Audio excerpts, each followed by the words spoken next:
Kia Rear Occupant Alert, standard on all Telluride models. The system is designed to provide 3 separate alarms, alerting the driver that someone may be left in the second or third row seats.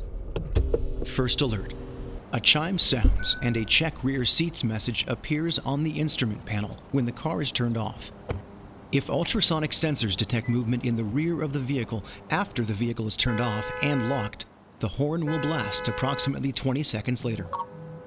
If the driver has installed the Kia Access app on their smartphone and activated the Rear Occupant Alert notification, an alert will be sent to their phone.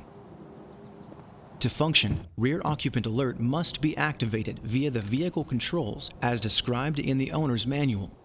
To receive smartphone alerts, a compatible device must be used and the Kia Access app downloaded and activated.